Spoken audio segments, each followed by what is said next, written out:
Okay, everybody, we're back down here at Phil's Landing again. We was going to do a little bit of a walk around, but we got a little bit of a breeze blowing and it's still pretty cool. So I just want to kind of touch base with you here and kind of give you some updates on what the lake's doing right now. The lake right now is about 14.25 feet below full summertime pool. So it's gone down even more. It's gone down a little over a third of a foot, I think, since the last time I done one of these things. And this reading, it was from for today, which is January the 28th, 2026.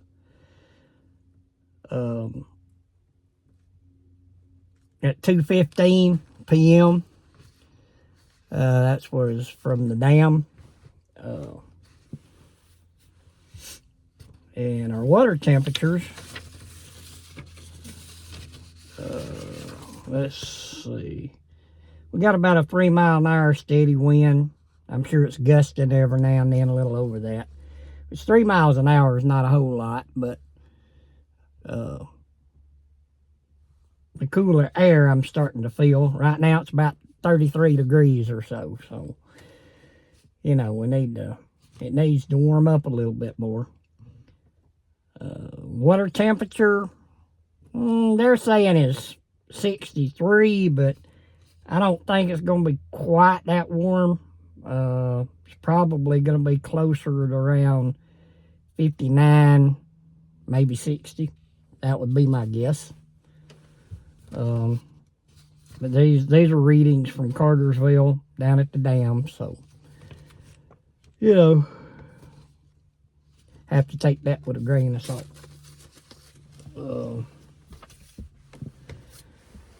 Today,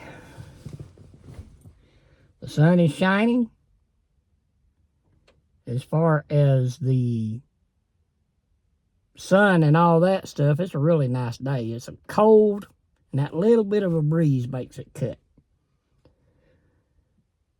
We're winding down on the extended archery season here in Georgia. Saturday will be the last day of the extended archery season. I'm hoping that some people will get out there, harvest a few of the does, kind of thin them out. That was the main reason for the extended archery season, but you've got hardcore people that won't kill a doe for whatever reason. They just refuse to kill a doe.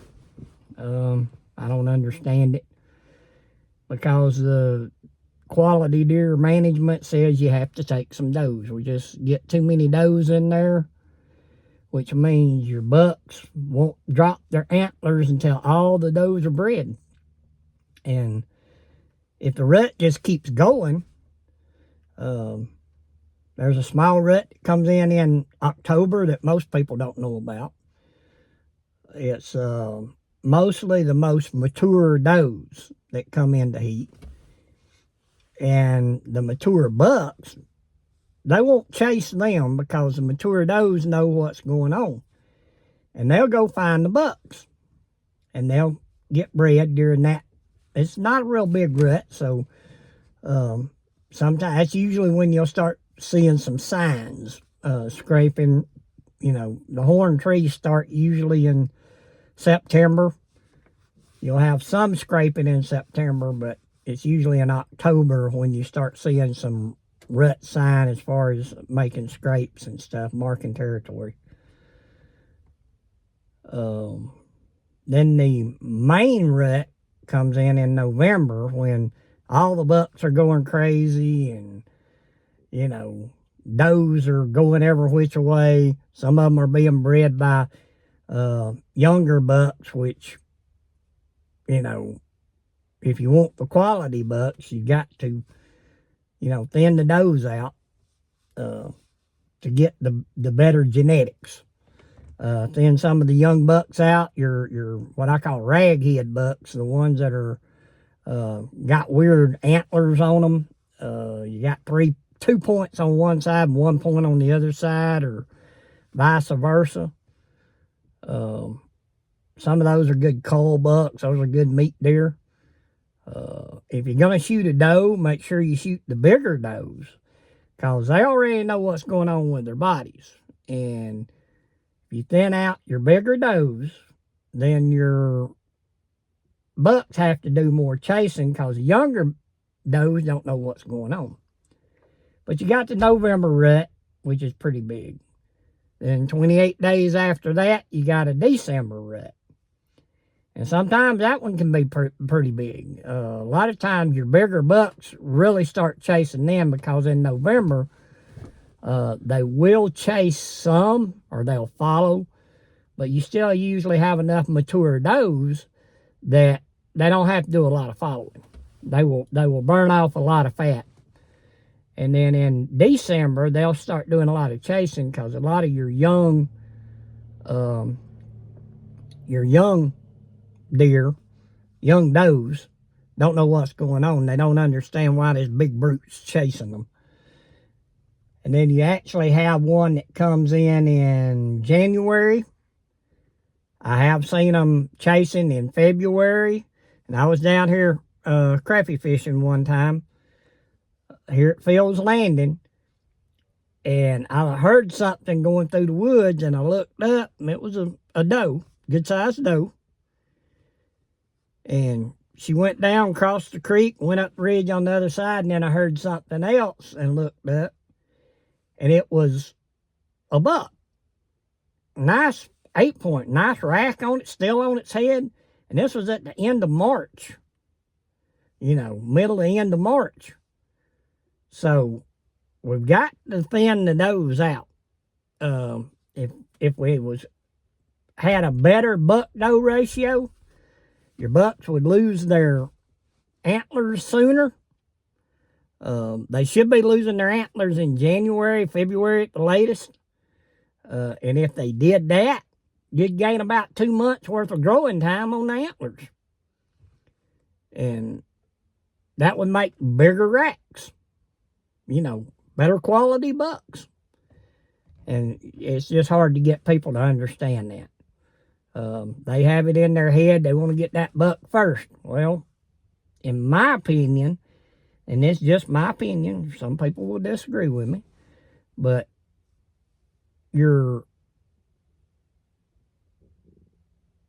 if you thin your does out early during archery season, and you get the bigger does out, and bucks have to chase more, and you get that buck-doe ratio straightened out, and you can't get it straightened out in one season. I mean, there's just no way to straighten it out in one season, but we need to harvest more does, in my opinion. DNR biologists may say something different. But just most of the places that I hunt, the buck-doe ratio is really out of whack, and it just needs to be changed a little bit to, if we could get to a, say, 3-to-1, that would be better. Right now, I think we're running, last I heard, was about 12-to-1. Might be less than that. It might be 9-to-1. But we need to get it to where the bucks will breed. They'll have their early October rut. Then they'll have their November rut. And then at least by December, everything would pretty well be bred. If we could do that, then you'd start seeing a whole lot better bucks. And then let your young bucks walk. If you've got one that's a weird-looking buck, messed up rack, whatever, cull that one out. Use that one to put in the freezer. Let your son take that buck. Your daughter. Get the kids out there. We need another generation doing it. That's one of the problems we're running into. We're having less and less hunters. So less hunters means less deer harvesting. which means you wind up with more deer. More deer get hit on the roads. I see deer on the roads all year long that get hit. But I think that's something that if everybody would work toward, and this is just, like I said, it's my opinion. You know how opinions are. But I just feel like that would be a good thing to do. Can't wait till the lake comes up. We can start fishing a little bit. Start getting some of that done. Next week, I'm probably going to try to go down to the hunting land that I got and maybe pull some camera cards and do that. I'll try to video that as I'm doing it. We'll see how that goes. Kind of see how my week goes. See if I get some work in over the weekend. It being the last weekend of extended archery, I'm hoping to get some. But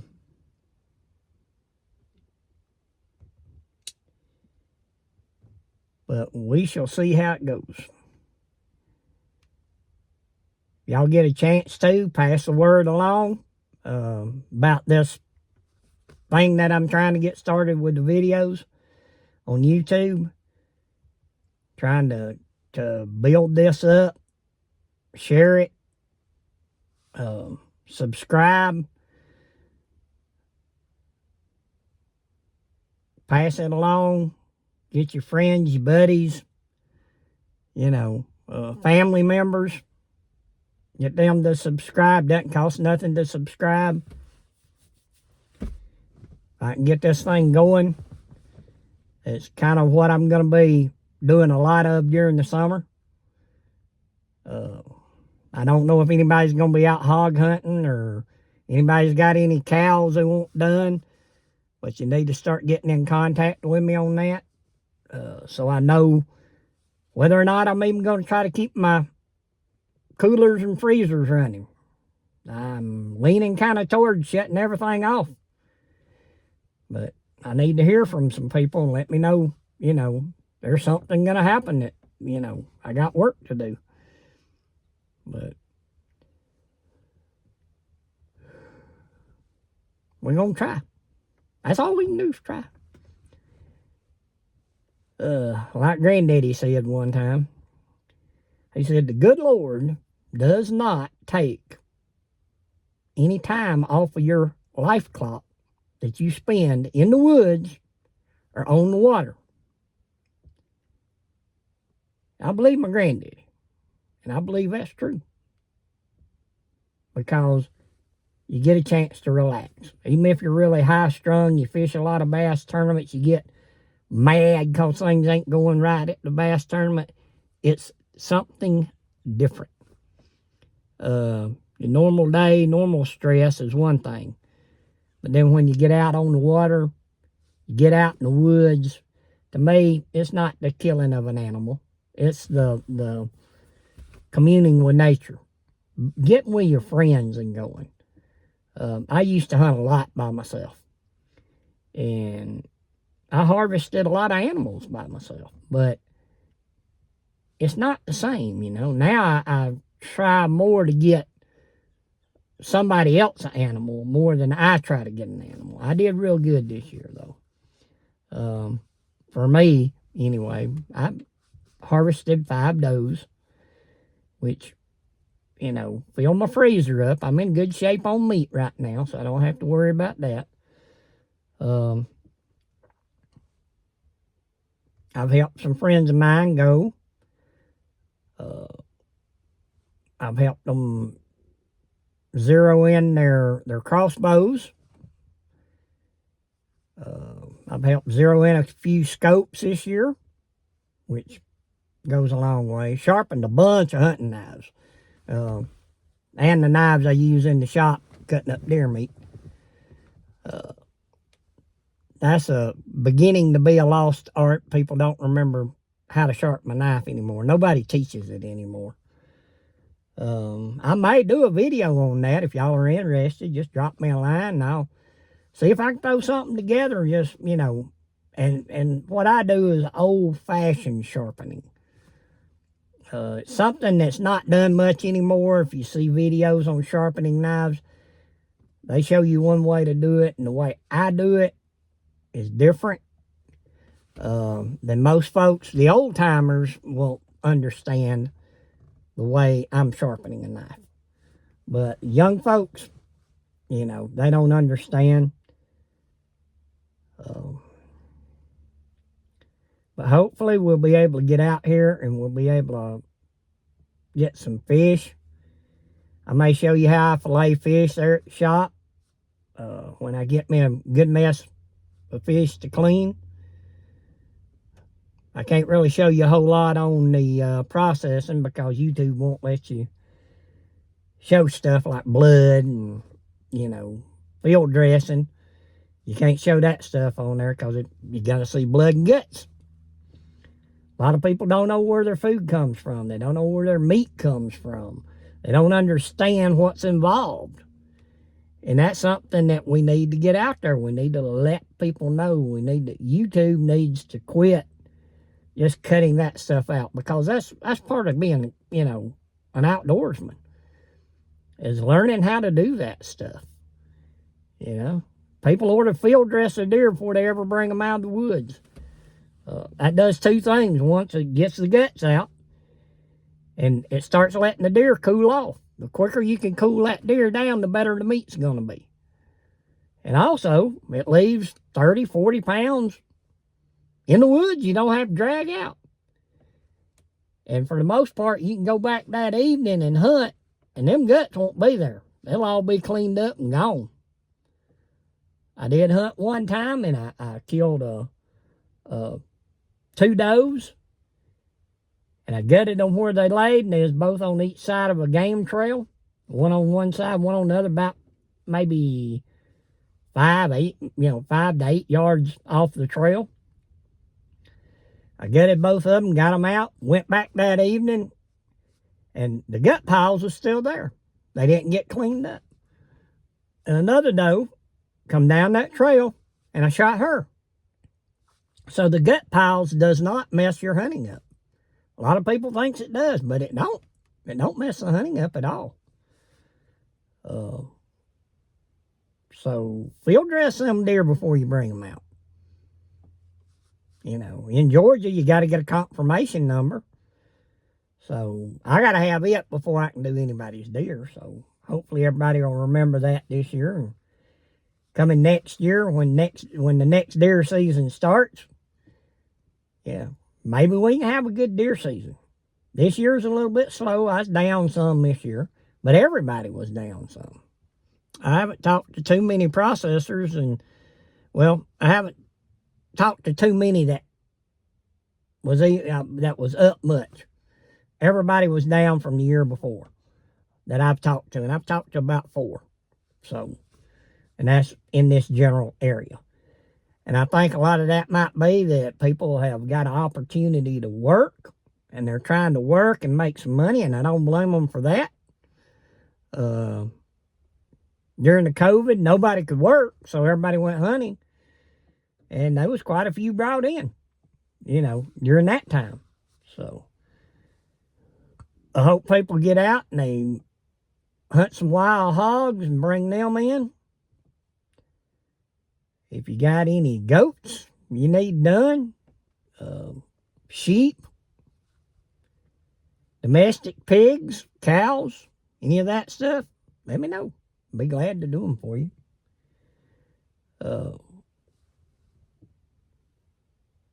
Y'all remember to thank the good Lord for all the blessings.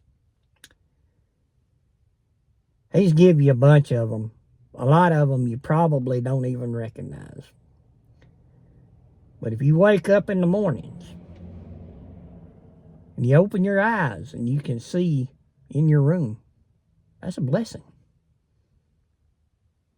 That's a blessing. And remember that the good Lord, He don't count any time off of your life clock that you spend in the woods or on the water.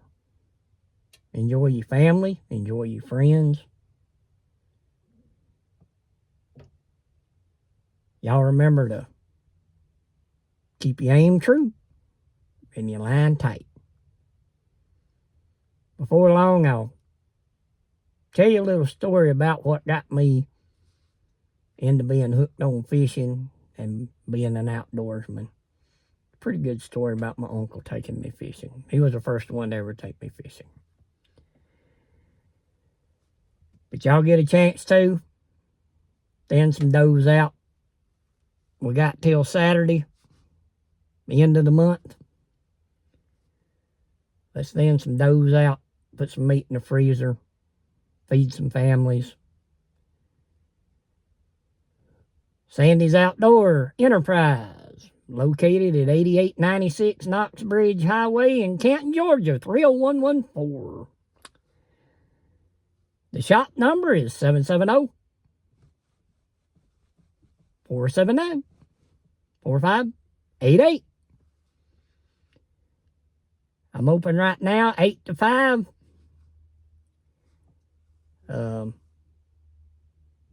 Closed a little bit early today because there wasn't a whole lot going on. Come down here to make this a little video. Y'all remember our motto? You kill them, and we chill them. Y'all take care. We'll see you next time.